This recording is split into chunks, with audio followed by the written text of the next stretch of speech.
Halo semua, pernah nggak sih pas lagi lihat ke langit, kalian kepikiran, gimana caranya hewan bisa punya kemampuan yang kayaknya magis banget buat terbang? Nah, hari ini kita bakal jadi detektif dan mecahin salah satu misteri terbesar evolusi. Pertanyaannya simple, tapi dalam banget kan? Apa sih yang misahin kita dari makhluk-makhluk bersayap ini? Kenapa evolusi ngasih mereka kunci ke angkasa, tapi nggak ke kita? Inilah teka-teki utama yang akan kita bongkar bareng-bareng. Oke, pertama-tama yang perlu kita sadari nih, terbang itu bukan cuma satu penemuan tunggal. Alam, dalam kebijaksanaannya, udah nemuin cara buat terbang berkali-kali, dengan cetak biru yang benar-benar beda. Coba deh lihat ini, ada 3 cetak biru yang beda banget. Ada sayap dari bulu pada burung, terus selaput kulit yang direntangin di antara jari-jari kelelawar, dan sayap tipis serangga.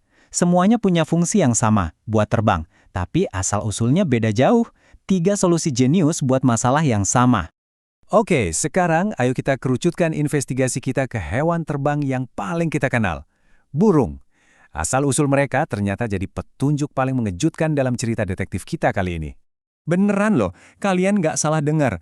Burung kolibri di taman, merpati di kota, bahkan ayam di peternakan, mereka semua itu keturunan langsung dari para penguasa bumi ratusan juta tahun lalu. Fakta yang bikin melongo ini adalah titik awal dari misteri kita. Nah, biar ngerti gimana ini bisa kejadian, kita harus ingat konsep dasar evolusi. Perubahan kecil, pelan-pelan dari generasi ke generasi. Ingat ya frase itu, kecil dan bertahap, ini penting banget nanti. Dan bener aja, para peneliti nemuin bukti yang nggak bisa dibantah. Fosil dinosaurus berbulu. Ini nih spesies transisi yang jadi jembatan antara reptil raksasa sama burung modern. Ini bukti nyata dari perubahan kecil dan bertahap tadi. Nah, disinilah misterinya makin dalam. Kalau sayap itu evolusinya bertahap, pasti ada dong masanya pas sayap itu masih setengah jadi, terlalu kecil buat terbang. Terus gunanya apa dong?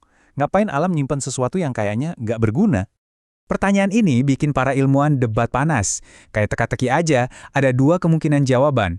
Yuk kita lihat 2 teori yang saling bersaing ini. Jadi, ada 2 kubu nih.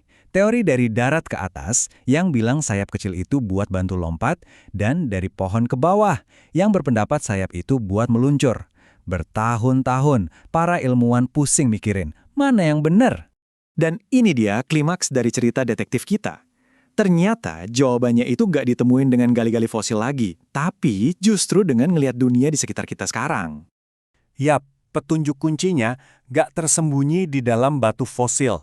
Petunjuknya itu ada di depan mata kita selama ini. Kita aja yang belum tahu cara ngelihatnya. Jawabannya ternyata ada di kepakan sayap anak burung.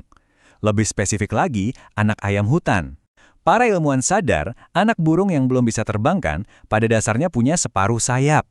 Wah, ini langsung memicu eksperimen yang jenius banget. Oke, jadi gini eksperimennya. Di permukaan datar, anak ayamnya jalan biasa aja. Tapi pas permukaannya dibikin curam banget, sesuatu yang luar biasa terjadi. Anak ayam itu mulai ngepakin sayapnya. Bukan buat terbang loh, tapi buat bantu dia manjat. Kepakan itu ngasih cengkraman ekstra buat naklukin tanjakan. Dan boom, ini dia momen ahanya. Separuh sayap itu nggak pernah sia-sia. Dari awal banget, dia udah ngasih keuntungan bertahan hidup yang super penting. Kemampuan buat lari nanjak di permukaan curam buat kabur dari pemangsa. Misteri terpecahkan. Oke, kasus burung udah kelar nih. Sekarang, ayo kita lihat gambaran besarnya.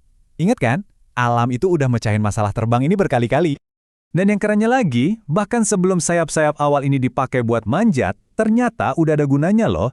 Bisa buat ngatur suhu tubuh, buat pamer ke pasangan, atau bahkan buat kamuflase. Gak ada yang sia-sia di alam. Coba perhatiin deh, burung ngubah lengannya jadi sayap. Kelelawar meregangkan jari-jarinya, dan serangga malah numbuhin sayap dari punggungnya.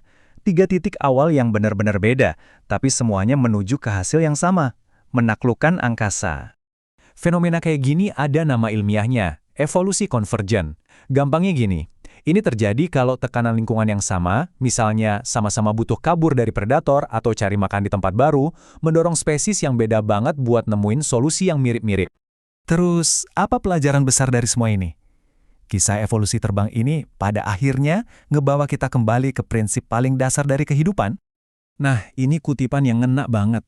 Kita mungkin ngelihatnya sebagai separuh sayap, tapi buat makhluk itu alat yang berfungsi penuh, sebuah adaptasi sempurna yang bantu dia bertahan hidup satu hari lagi. Tiap langkah evolusi itu harus ngasih keuntungan, sekecil apapun itu. Jadi, kemampuan terbang itu bukan sihir atau hadiah. Itu adalah puncak dari jutaan tahun perjuangan, sebuah solusi yang didapat dengan susah payah buat bertahan hidup di dunia yang keras. Tiap kepakan sayap yang kita lihat, itu adalah eko dari perjalanan epik itu. Dan ini ngebawa kita balik ke pertanyaan di awal tadi. Kalau evolusi itu soal ngadepin tantangan, pertanyaan terakhir buat kalian.